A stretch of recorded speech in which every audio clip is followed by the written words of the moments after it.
साल 2016 में अंटार्कटिका के एक माउंटेन रेंज पर कुछ ऐसा नजारा देखने को मिला। गूगल अर्थ को एक्सप्लोर करते समय एक बंदे ने माउंटेन के ऊपर ये केव लाइक होल खोज निकाला जो किसी सीक्रेट बेस की एंट्रेंस लग रही है। लेकिन माउंटेन के टॉप पर आखिर कौन सा इंसान इसे बनाने जाएगा?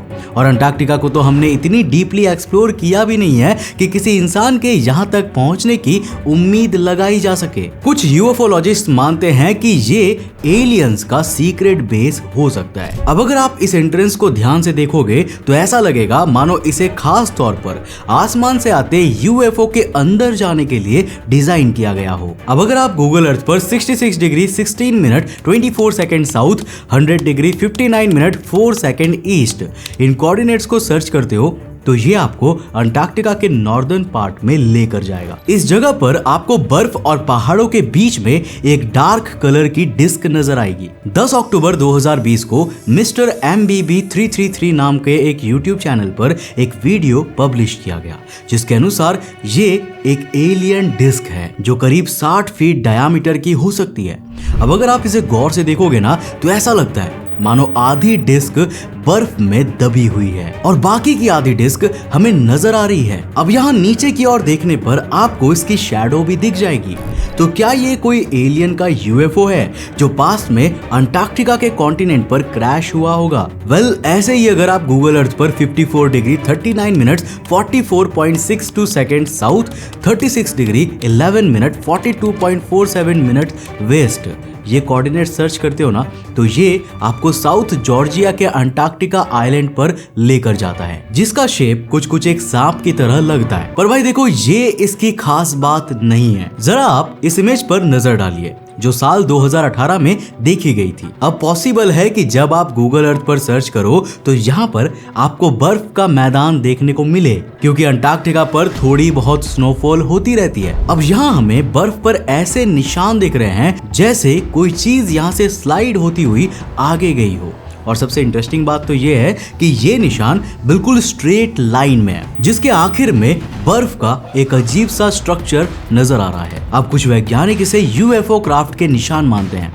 अब जरा नासा की वेबसाइट पर मौजूद इस वाले इमेज को देखिए जो साल 2017 में डिस्कवर किए गए मिस्टीरियस ऑब्जेक्ट ओumuamua की है। क्या आपको इन दोनों के शेप में सिमिलैरिटी नजर नहीं आ रही है? इनफैक्ट यूएफओ पर बिलीव करने वाले लोग ओumuamua को एक एलियन क्राफ्ट ही मानते थे। ऐसा इसीलिए क्योंकि ओumuamua जिसे शुरुआत में एक एस्ट्रॉइड माना जा रहा था, उसका शेप, उसकी ट्रेजेक्टरी और स्पीड इतनी यूनिक थी ना कि बाद में नासा ने इसे एक इंटरस्टेलर ऑब्जेक्ट के रूप में क्लासिफाई किया। मतलब ऑफिशियली ये ऑब्जेक्ट हमारे सोलर सिस्टम का है ही नहीं। अब अगर माउंटेन के इस एरिया को देखोगे ना तो यहाँ की स्नो पर भी कुछ निशान नजर आ रहे हैं और ये नेचुरल तो बिल्कुल भी नहीं कहे जा सकते हैं।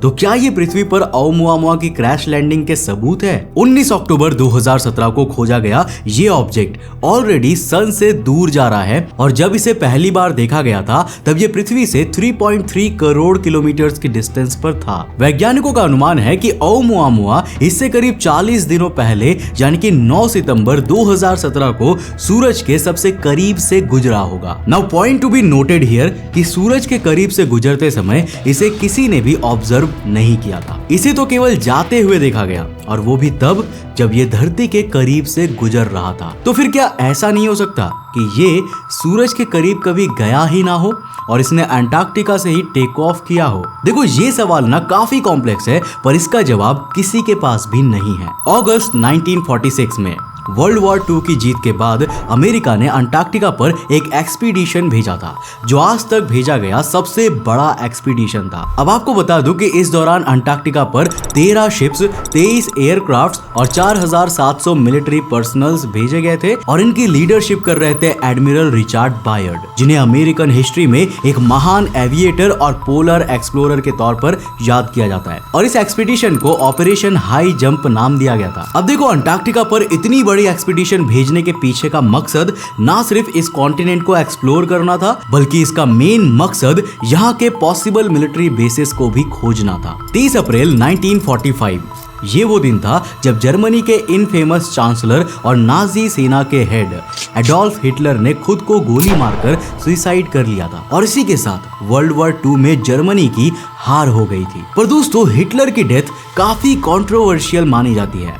इससे पहले भी कई बार हिटलर की मौत की खबर आई थी, पर बाद में ये पता चला कि वो उसके हमशक्ल थे। अब कुछ लोग मानते हैं कि 30 अप्रैल 1945 के दिन भी हिटलर की मौत नहीं हुई थी। वर्ल्ड वॉर 2 में जर्मनी की हार तय हो चुकी थी और इसको देखते हुए हिटलर ने वहां से भागना ही सही समझा। लेडिस्लास ज़ावो नाम के एक ऑथर ने एक बुक लिखी थी जिसका नाम है Antarctic exploration, Hitler's escape to South America and secret basis in Antarctica. इसके अनुसार अंटार्कटिका में न्यू बर्चेस्टेस गैर्डन नाम का एक सीक्रेट नाजी बेस हुआ करता था जिसे साल 1938 से 39 में बनाया गया था। अब इस बुक की माने तो हिटलर उस दिन जर्मनी से भागकर अंटार्कटिका आ गया था। अमेरिका का ऑपरेशन हाई जंप भी हिटलर के इसी सीक्रेट नाजी बेस को खोजने के लिए चलाया गया था। पर जब एडमिरल बायर्ड ने अंटार्कटिका के ऊपर से एयरक्राफ्ट को उड़ाया और वो साउथ पोल के पास से गुजरे तो उन्होंने कुछ ऐसा देखा जिस पर विश्वास कर पाना इम्पॉसिबल है। देखो, एडमिरल रिचर्ड बायर्ड की मौत के बाद उनके बेटे को उनके पास से एक सीक्रेट डायरी मिली थी जिसमें उन्होंने अपनी अंटार्कटिका एक्सपीडिशन के कुछ अनऑफिशियल एक्सपीरियंसेस लिखे थे। एडमिरल बायर्ड ने अपनी डायरी में लिखा है कि साउथ पोल में एक विशालकाय होल है जहां से पृथ्वी के सेंटर में जाने का रास्ता है। जब वो अपने एयरक्राफ्ट में बैठकर उस होल के थ्रू अंदर गए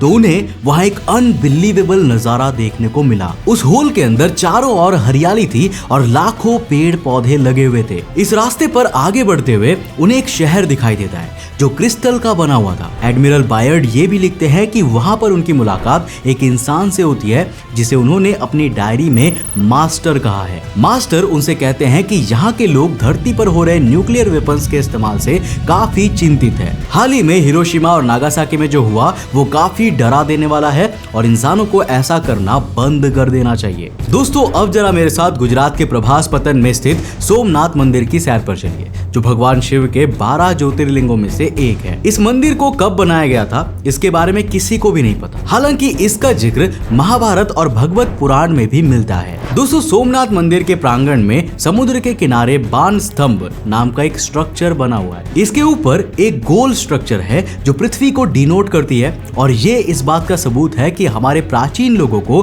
पृथ्वी के एक्चुअल शेप के बारे में पता था। बाण स्तंभ के ऊपर की ओर एक एरो बना हुआ है जो समुद्र की ओर इशारा करता है और अगर हम इस डायरेक्शन में आगे बढ़ते जाए तो हम सीधे अंटार्कटिका पर पहुंचते हैं। इंटरेस्टिंगली इस स्तंभ पर एक लाइन लिखी हुई है जो है आसमुद्रांत दक्षिण ध्रुव पर्यंत अबाधित ज्योतिर्मार्ग। इसका मतलब है कि अगर आप समुद्र के रास्ते सीधे इस डायरेक्शन में जाते हो तो आप दक्षिण ध्रुव यानी कि साउथ पोल पर पहुंच जाओगे और वो भी अबाधित यानी कि आपके रास्ते में कोई भी रुकावट नहीं आएगी। अब ये बात सरप्राइजिंग इसीलिए है क्योंकि मॉडर्न ह्यूमंस ने सैटेलाइट्स और एयरक्राफ्ट्स की डिस्कवरी के बाद ही ये पता लगाया है कि इस रास्ते के बीच कोई भी आइलैंड या लैंड फॉर्म नहीं है। पर सबसे ज्यादा मिस्टीरियस है बाण स्तंभ पर लिखी लाइन का आखिरी वर्ड ज्योतिर्मार्ग, जिसको डिकोड नहीं किया जा सकता है। अब जरा अंटार्कटिका की सरफेस पर मौजूद इस मिस्टीरियस स्ट्रक्चर को देखिए। अगर आप गूगल अर्थ पर 66 डिग्री 7 मिनट 10.5 सेकंड साउथ,